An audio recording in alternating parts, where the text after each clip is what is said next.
Ahmedabad LCB zone 4ને વાહન ચોરીના કેસોમાં મોટી સફળતા મળી છે. પોલીસે આંતરરાજ્ય વાહનચોર ગેંગનો પર્દાફાશ કરીને 3 આરોપીઓની ધરપકડ કરી છે.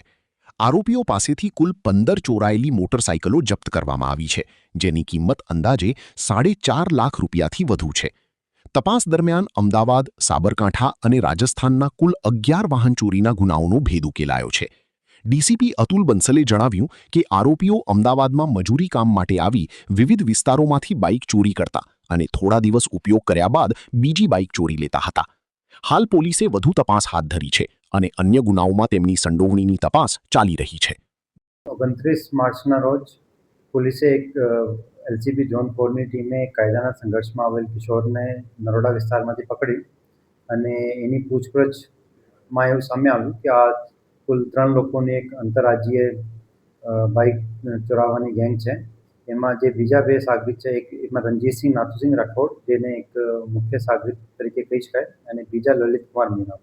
આ ત્રણેય લોકો રાજસ્થાનના સલુંબડ જિલ્લાના સરાડા તાલુકાના રહેવાસી છે અને આ અમદાવાદ, સાબરકાંઠા અને રાજસ્થાનના અલગ અલગ જિલ્લાઓમાંથી બાઇક ચોરી કરતા હોય છે. પોલીસ આ કિશોર પાસેથી કુલ 7 ચોરાયેલ બાઇક રિકવર કરી અને બીજા 2 જે વોન્ટેડ એક્યુઝડ હતા, રણજીતસિંહ અને લલિતકુમાર, આ બંનેની શોધખોળમાં લાગી ગઈ અને આજે બાતમી આધારે એલસીબીની ટીમે આ બંને આરોપીઓની ગાંધીનગર વિસ્તારમાંથી ધરપકડ કરી છે અને કુલ 8 બાઇક્સ, એટલે કે ટોટલ 15 બાઇક આ ગેંગ પાસેથી રિકવર કરી છે, જેના અંદર કુલ 11 અનડિટેક્ટ ગુનાઓ ડિટેક્ટ કરવામાં આવે છે.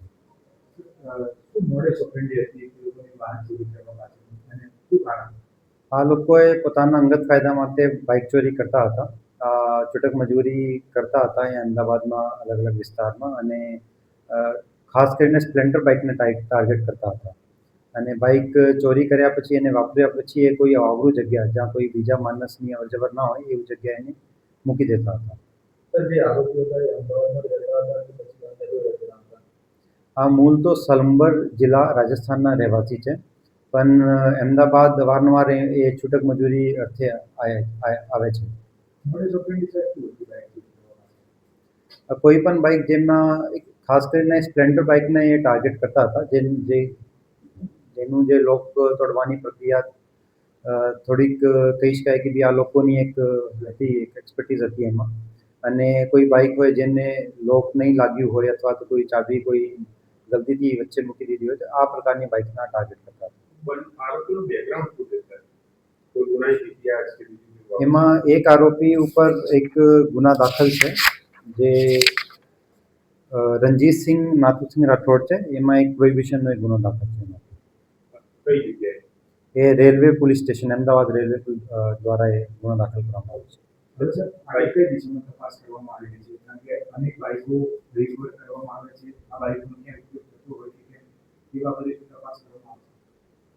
હવે એને આ કુલ 15 બાઇકો તો રિકવર કરી છે, પણ એની સિવાય જે કોઈ ચોરી અથવા કોઈ બીજા ગુનામાં એની સંડોવણી છે કે નહીં, મુખ્ય આ વિષય ઉપર પોલીસ તપાસ કરી રહી છે.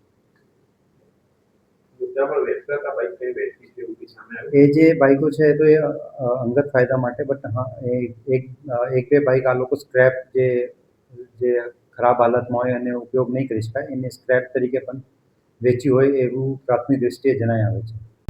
ऐसे ही अन्य खबरों के लिए चैनल को सब्सक्राइब कीजिए। खबरों का नोटिफिकेशन पाने के लिए बेल आइकॉन को जरूर दबाएं।